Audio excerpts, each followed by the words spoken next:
এই ঝিনাইদহ জেলার কিছু বিশেষ মুক্তিযোদ্ধাকে যাদের স্মরণ না করলে ইতিহাস আমাদের ক্ষমা করবে না।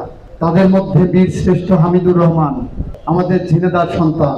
শ্রদ্ধার সাথে স্মরণ করছি এখানকার সাবেক এমপি, সাবেক আওয়ামী লীগ নেতা জনাব খাদিমুল ইসলাম, কাজী খাদিমুল ইসলাম সাহেবকে।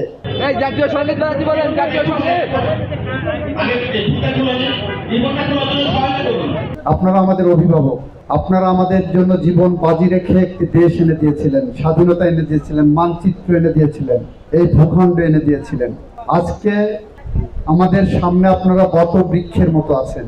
এই সমাজে মুক্তিযোদ্ধারা যারা আপনারা আছেন তারা আমাদের সামনে বট বৃক্ষ। আপনাদের অভিজ্ঞতা, আপনাদের প্রজ্ঞা, আপনাদের বিচক্ষণতা আমাদের আগামী দিনে চলার পথের পাথেয় বলে আমরা মনে করি। আজকের এই দিনে বিশেষভাবে আমি স্মরণ করছি এই ঝিনাইদহ জেলার কিছু বিশেষ মুক্তিযোদ্ধাকে যাদের স্মরণ না করলে ইতিহাস আমাদের ক্ষমা করবে না। তাদের মধ্যে বীর শ্রেষ্ঠ হামিদুর রহমান আমাদের ঝিনাইদহর সন্তান। আমাদের মুক্তিযুদ্ধের অন্যতম সংগঠক জনাব নূরে আলম সিদ্দিকী, আমাদের ঝিনাইদহর অন্যতম মুক্তিযোদ্ধা কমান্ডার জনাব মশিউর রহমান এমপি, জনাব নুরুদ্দিন এমপি, ওনারা আমাদের মুক্তিযুদ্ধের গৌরবোজ্জ্বল ইতিহাসের সাক্ষ্য রেখে গেছেন। আমি গভীর শ্রদ্ধার সাথে স্মরণ করছি শৈলকুপার কামরুজ্জামান সাহেবকে, যিনি 52 সালে ছাত্রলীগের প্রেসিডেন্ট ছিলেন, মুক্তিযুদ্ধের অন্যতম সংগঠক ছিলেন।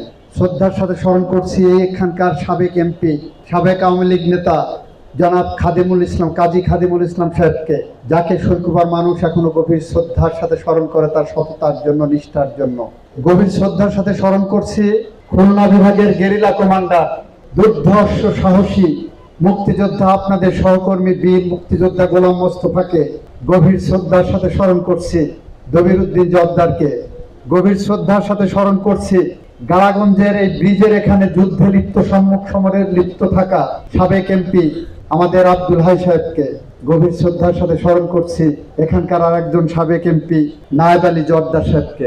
আমার সাথে তার মতের ভিন্নতা থাকতে পারে, আমার সাথে তার রাজনৈতিক আদর্শ মিলতে নাও পারে, আমার সাথে অন্য যে কোনো পরিসরে তার দ্বন্দ্ব থাকতে পারে, কিন্তু মুক্তিযোদ্ধা হিসাবে যে দেশ আনার জন্য তারা জীবন বাজি রেখেছিলেন, তাদের সেই সংগ্রাম, সেই ত্যাগ, সেই সাহসকে খাটো করে দেখার অধিকার আমার নেই। যে কারণে আজকে প্রতিটি মুক্তিযোদ্ধার প্রতি এই বাংলাদেশের কেন্দ্র থেকে প্রান্ত পর্যন্ত, টেকনাফ থেকে তেঁতুলিয়া পর্যন্ত, রূপসা থেকে পাথুরিয়া পর্যন্ত প্রতিটি মুক্তিযোদ্ধার প্রতি আমাদের গভীর শ্রদ্ধা থাকে।